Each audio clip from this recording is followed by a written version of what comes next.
بسم اللہ الرحمن الرحیم۔ السلام علیکم ورحمۃ اللہ وبرکاتہ۔ ایک بار کسی شخص نے آپ رحمۃ اللہ علیہ سے پوچھا عارف کی تعریف کیا ہے؟ جواب میں حضرت جنید بغدادی رحمۃ اللہ علیہ نے فرمایا عارف وہ ہے جو تیرا راز بتا دے اور خاموش بیٹھا رہے۔ حضرت جنید بغدادی رحمۃ اللہ علیہ نے فرمایا پانی اسی رنگ میں نظر آتا ہے جو اس کے برتن کا رنگ ہوتا ہے۔ آپ کے اس قول مبارک کا مفہوم یہ ہے کہ جیسا زمانہ اور وقت ہوتا ہے ویسی عارف کی شان ہوتی ہے۔ مشہور بزرگ حضرت ذوالنون مصری رحمۃ اللہ علیہ نے عارف کی صفت بیان کرتے ہوئے فرمایا تھا ابھی یہاں تھا ابھی چلا گیا۔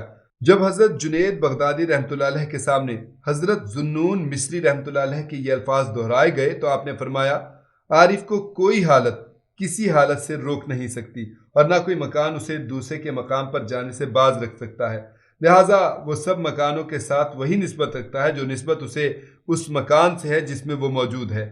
کسی شخص نے برسر مجلس پوچھا شیخ یہ تو بتائیے کہ خالص توحید کیا ہے؟ حضرت جنید بغدادی رحمۃ اللہ علیہ نے فرمایا کہ توحید یہ ہے کہ بندے کی آخری حالت ابتدائی حالت کی طرف رجوع کرے اور وہ ویسا ہی ہو جائے جیسا کہ عالم وجود میں آنے سے پہلے تھا۔ ایک اور موقع پر کسی شخص نے پوچھا تو توحید کیا ہے؟ حضرت جنید بغدادی رحمۃ اللہ علیہ نے فرمایا یقین ہی کا نام توحید ہے۔ اس شخص نے دوسرا سوال کیا اور یقین کسے کہتے ہیں؟ حضرت جنید بغدادی رحمۃ اللہ علیہ نے فرمایا تیرا یہ سمجھنا کہ خلقت کے تمام حرکات و سکنات خانہ وحدہ لا شریک کے حکم سے ہیں، جو تجھے یہ عرفان حاصل ہو جائے تو سمجھ دے کہ تو موحد ہے۔ حضرت جنید بغدادی رحمۃ اللہ علیہ اکثر فرمایا کرتے تھے کہ 20 سال ہوئے علم توحید کی بساط تہ کر کے رکھ دی گئی، اب تو لوگ صرف اس کے گرد و پیش اور آس پاس کی باتوں پر بحث کیا کرتے ہیں۔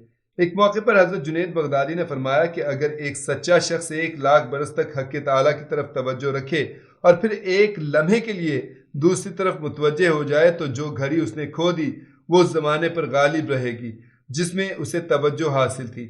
ایک بار اہل شام نے آپ رحمۃ اللہ علیہ سے علم غیب کے بارے میں سوال کیا۔ حضرت جنید بغدادی رحمۃ اللہ علیہ نے فرمایا اللہ غیب کی چیزوں کے علم میں بے مثال ہے، یعنی اس کے سوا کسی کو ذاتی علم غیب نہیں، لہٰذا جو کچھ ہوا اور جو ہوگا اس کا علم حق تعالیٰ کے سوا کسی کو نہیں۔ مزید یہ کہ جو چیز نہیں ہونے والی ہے اور اگر ہوتی تو کیسی ہوتی، ان باتوں کا علم بھی اللہ تعالیٰ ہی کو حاصل ہے۔ ایک بار آپ رحمۃ اللہ علیہ کے شاگرد خاص حضرت شیخ ابو بکر شبلی رحمۃ اللہ علیہ نے برسر مجلس بلند آواز میں کہا اللہ جل جلالہ۔ یہ سنتے ہی حضرت جنید بغدادی رحمۃ اللہ علیہ نے فرمایا کہ اگر اللہ غائب ہے تو غائب کا ذکر کرنا غیبت ہے اور اگر حاضر ہے تو حاضر کے سامنے اس کا نام لینا بے ادبی ہے۔ حضرت جنید بغدادی رحمۃ اللہ علیہ کے اس قول مبارک کا مفہوم یہ ہے کہ جب ہر طرف اللہ ہی اللہ ہے تو پھر اس کا ذکر بھی اتنی رازداری کے ساتھ کیا جائے کہ اللہ اور بندے کے سوا کسی تیسرے کو اس بات کی خبر نہ ہو۔ واضح رہے کہ ذکر الہی کے معاملے میں حضرت جنید بغدادی رحمۃ اللہ علیہ جذب و جوش کے قائل نہیں تھے۔ آپ معرفت کے راستے میں ایک انتہائی محتاط اور ہوش مند انسان تھے اور آپ نے اپنی پوری زندگی اسی محتاط روی اور ہوش مندی کے ساتھ بسر کی۔ حضرت جنید بغدادی رحمۃ اللہ علیہ بھی دوسرے صوفیہ کی طرح سما سنا کرتے تھے، مگر آپ کی مجلس سما موجودہ سما کی محفلوں سے بہت مختلف تھی۔ آپ کی مجلس میں مزامیر یعنی سازوں کا گزر نہیں تھا، آپ رحمۃ اللہ علیہ صرف اعلیٰ درجے کا عارفانہ کلام سنا کرتے تھے۔ سما کے بارے میں حضرت جنید بغدادی رحمۃ اللہ علیہ کا مشہور قول ہے 3 مواقع ایسے ہوتے ہیں جب فقیروں پر اللہ کی رحمت نازل ہوتی ہے۔ ایک سما کے وقت جب فقیر آواز حق کے سوا کچھ نہیں سنتا، دوسرے کھانا کھاتے وقت اس لیے کہ فقیر اس وقت کھانا کھاتے ہیں جب وہ فاقہ کشی کی حالت سے گزر جاتے ہیں، تیسرے علم کا چشمہ فیض جاری کرتے وقت اس لیے کہ فقیر اس وقت اولیاء اللہ کی صفات کے سوا اور کچھ بیان نہیں کرتے۔ حضرت جنید بغدادی رحمۃ اللہ علیہ نے مجلس سے سما کے آداب بیان کرتے ہوئے فرمایا سما 3 چیزوں کا محتاج ہے، زمان، مکان اور اخوان، یعنی زمانہ اور جگہ بھی مناسب ہو اور اہل صحبت بھی اچھے ہوں۔ حضرت جنید بغدادی رحمۃ اللہ علیہ سما کے دوران جذب و مستی اور بے قراری کے مظاہرے کو پسند نہیں فرماتے تھے۔ آپ کے حلقے میں ایک صاحب دل نوجوان تھا، جب سما اپنے عروج کو پہنچ جاتا تو نوجوان مضطرب ہو کر چیخنے لگتا۔ ایک دن محفل سما جاری تھی کہ وہ نوجوان مضطرب ہو کر چیخا۔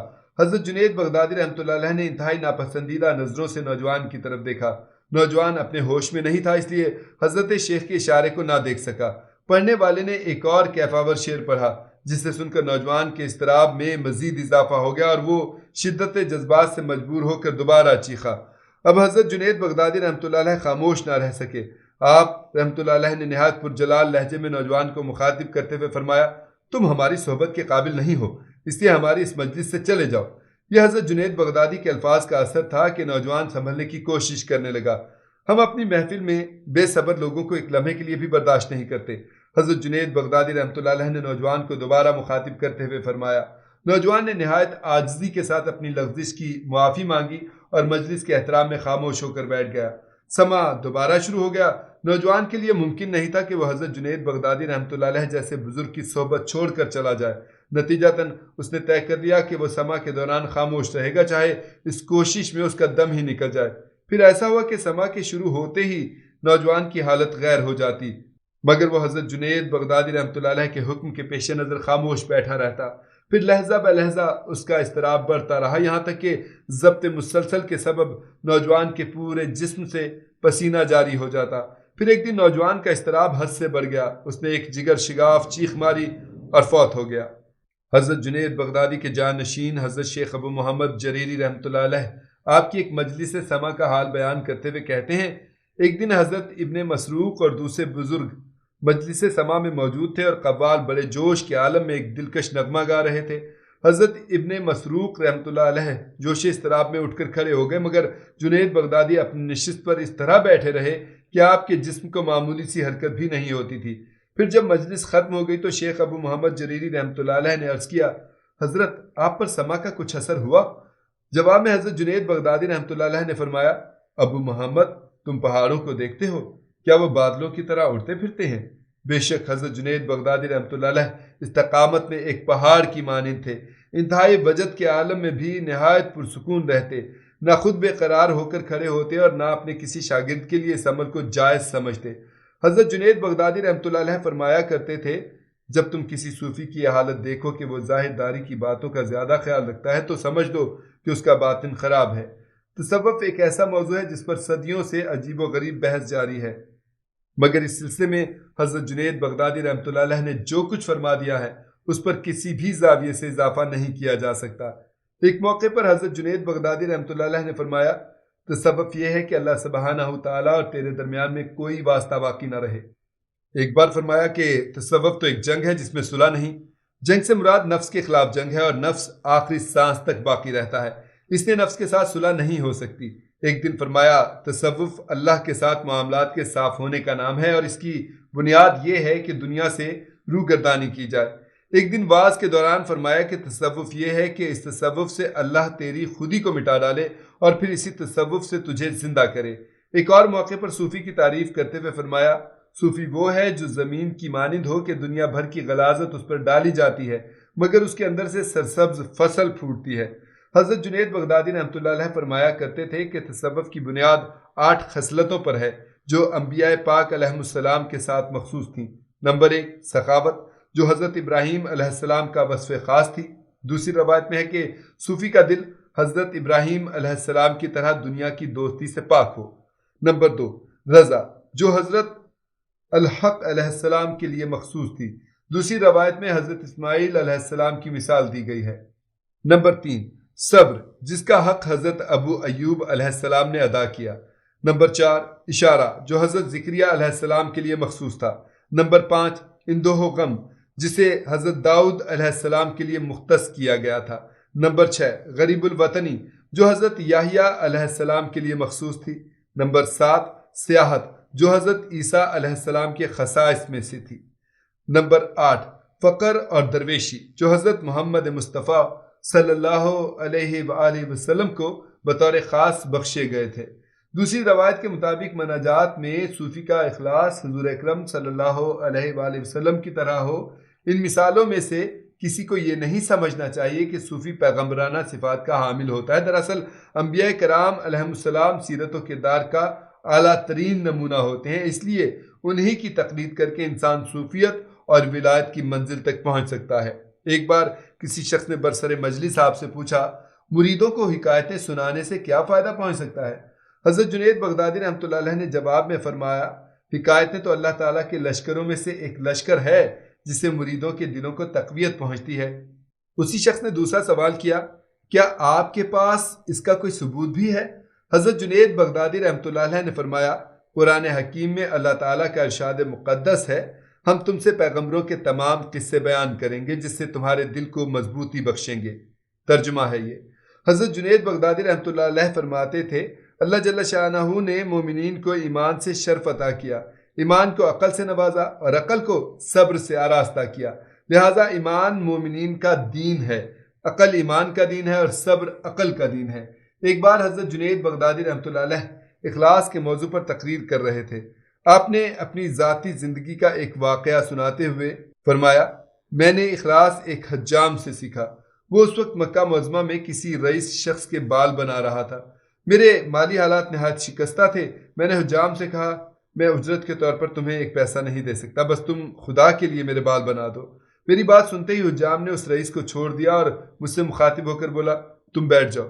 مکے کے رئیس نے حجام کے طرز عمل پر اعتراض کیا تو وہ معذرت کرتے ہوئے بولا، جب خدا کا نام اور واسطہ درمیان میں آ جاتا ہے تو میں سارے کام چھوڑ دیتا ہوں۔ حجام کا جواب سن کر مجھے بڑا تعجب ہوا۔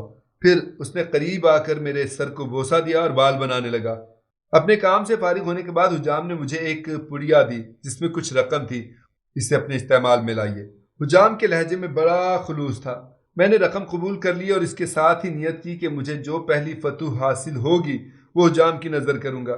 پھر چند روز بعد جب میرے پاس کچھ روپیہ آیا تو میں سیدھا اس حجام کے پاس پہنچا اور وہ رقم اسے پیش کر دی۔ یہ کیا ہے؟ حجام نے حیران ہو کر پوچھا۔ میں نے اس کے سامنے پورا واقعہ بیان کر دیا۔ میری نیت کا حال سن کر حجام کے چہرے پر ناگواری کا رنگ ابھر آیا۔ اے شخص، تجھے شرم نہیں آتی؟ تو نے اللہ کی راہ میں بال بنانے کو کہا تھا اور اب کہتا ہے کہ یہ اس کا معاوضہ ہے؟ تو نے کسی بھی مسلمان کو دیکھا ہے کہ اللہ کی راہ میں کام کرے اور پھر اس کی مزدوری لے؟ حضرت جنید بغدادی رحمۃ اللہ علیہ اکثر فرماتے تھے، میں نے اخلاص کا مفہوم اس حجام سے سیکھا ہے۔ سیرت و کردار کی ایسی بلندی نے حضرت جنید بغدادی کو اہل عراق کا محبوب بنا دیا۔ پھر آپ کی یہی محبوبیت بعض علماء کے لیے حسد کا سبب بن گئی۔ ایک دن عباسی خلیفہ مستظر باللہ کے دربار میں کہا گیا، امیر المومنین، اس درویش کی خبر لیجئے جو اپنے مکان کے گوشے میں بیٹھ کر اہل ایمان کو گمراہ کر رہا ہے۔ علماء کا اشارہ حضرت جنید بغدادی رحمۃ اللہ علیہ کی طرف تھا۔ خلیفہ نے بڑی حیرت سے فقہائے عراق کی بات سنی۔ آخر وہ شخص کیا کرتا ہے؟ وہ سماع سنتا ہے، رقص کرتا ہے اور لوگوں کو صوفیت کی تعلیم دیتا ہے۔ حاسد علماء نے حضرت جنید بغدادی رحمۃ اللہ علیہ کے خلاف فرد جرم پیش کرتے ہوئے کہا، یہ انسان کا اپنا فعل ہے کہ وہ مسجد میں کھلے عام اللہ کی عبادت کرے یا گوشہ نشین ہو کر اپنے مالک کو یاد کرے۔ عباسی خلیفہ نے حاسد علماء کو جواب دیتے ہوئے کہا، امیر المومنین، جنید دنیا داری کے کاموں میں مبتلا ہیں۔ علماء عراق نے دلیل پیش کی، لوگ ان کی مصنوعی درویشی اور ظاہری تقوی کو دیکھ کر دھوکہ کھاتے ہیں اور فریب میں مبتلا ہو جاتے ہیں۔ کسی حجت کے بغیر جنید کو ان کے اعمال و اشغال سے نہیں روکا جا سکتا۔ عباسی خلیفہ نے حضرت جنید بغدادی رحمۃ اللہ علیہ کے مخالفین کو واضح الفاظ میں جواب دے دیا، مگر فقہ کا حاسد گروہ مسلسل خلیفہ کے کان بھرتا رہتا۔ آخر عباسی خلیفہ نے یہ کہہ کر جان چھڑائی، پہلے میں جنید کو آزماتا ہوں، اگر وہ دنیا دار ہوئے تو اس آزمائش میں ناکام ہو جائیں گے، پھر انہیں شریعت کی گرفت سے کوئی نہیں بچا سکے گا۔ خلیفہ کی ایک کنیز تھی جسے اس نے 3000 درہم کے عوض خریدا تھا۔ کنیز کے خد و خال اس قدر دلکش تھے کہ وہ اپنے زمانے میں خوبصورتی کی ایک اعلیٰ مثال تھی۔ خلیفہ نے اپنی خدمت گار عورتوں کو حکم دیا کہ اس کنیز کو قیمتی لباس اور زر و جواہر سے آراستہ کیا جائے۔ پھر کنیز کو اپنی خلوت میں طلب کر کے عباسی خلیفہ نے کہا، تجھے لازم ہے کہ تو شیخ جنید کی خدمت میں حاضر ہو کر عرض کرے گی کہ تجھے ان سے بے پناہ عقیدت ہے۔ کنیز نے حیران ہو کر خلیفہ کی طرف دیکھا، امیر المومنین، میں تو شیخ جنید کو جانتی تک نہیں۔ شیخ جنید بغداد کے ایک پارسا انسان ہیں۔ عباسی خلیفہ نے اپنی کنیز کو سارا منصوبہ سمجھاتے ہوئے کہا، تجھے ان کی پارسائی کو آزمانا ہے، اگر وہ نیک انسان ہے تو پھر مجھے کس طرح قبول کریں گے؟ کنیز کی حیرت برقرار تھی۔ تجھے اپنی پرزور تقریر کے ذریعے شیخ جنید پر یہ ظاہر کرنا ہے کہ تو ایک مالدار عورت ہے مگر تیرا دل دنیا کی رنگینیوں سے اکتا گیا ہے۔ اب تجھے صرف خدا کی تلاش ہے اور تو شیخ جنید کی صحبت میں رہ کر حق تعالیٰ کی عبادت کرنا چاہتی ہے۔ الغرض وہ خوبصورت کنیز حضرت جنید بغدادی رحمۃ اللہ علیہ کی خانقاہ کی طرف روانہ ہو گئی۔ خلیفہ نے اپنا ایک معتمد غلام بھی اس کے ساتھ روانہ کر دیا تاکہ وہ خانقاہ میں پیش آنے والے واقعات سے خلیفہ کو باخبر کرتا رہے۔ کنیز بڑے آزانہ انداز میں حضرت جنید بغدادی رحمۃ اللہ علیہ کے سامنے حاضر ہوئی اور اس نے اپنے خوبصورت چہرے کو بے نقاب کر دیا۔ حضرت جنید بغدادی رحمۃ اللہ علیہ نے ایک نظر اس فتنہ سامہ عورت کو دیکھا اور فوراً ہی سر جھکا لیا۔ عباسی خلیفہ کے منصوبے کے مطابق کنیز التجا کرنے لگی، شیخ میری رہنمائی کیجیے، میں آپ کی صحبت میں رہ کر اپنی باقی زندگی یاد الہی میں بسر کرنا چاہتی ہوں۔